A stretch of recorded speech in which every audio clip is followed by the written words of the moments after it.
Mr. Secretary, we have just 5 minutes or so left. I want to ask you a few questions about China.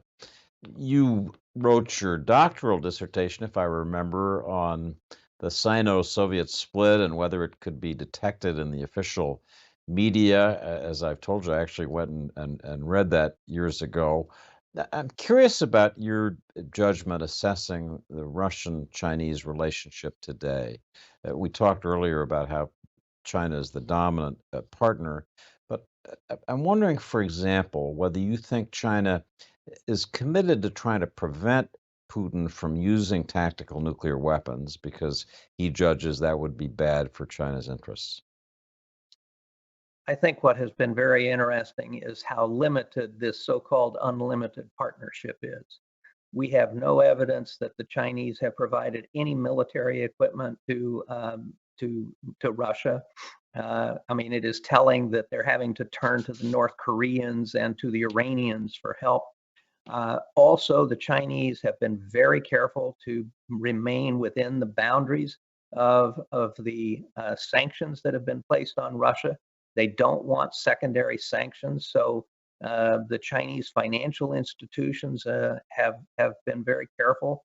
So they've abided by the sanctions almost entirely. So, and then to your point about nuclear weapons, you've had President Xi now twice, once with German Chancellor Scholz and once with President Biden, basically say the use of nuclear weapons in Ukraine would be a really bad idea.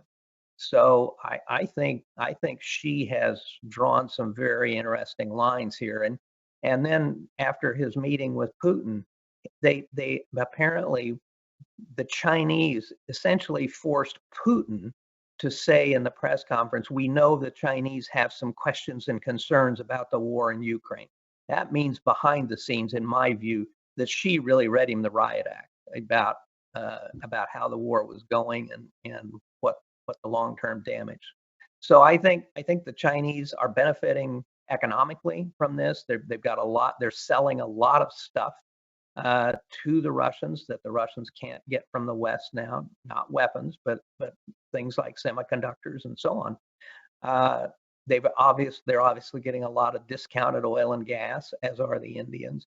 So I think it is in China's interest that Russia not fail, but it's also in China's interest that Russia not escalate this into a broader conflict with the West, or one that has the potential to escalate beyond Ukraine. So I think she sees this as a relationship to be carefully managed.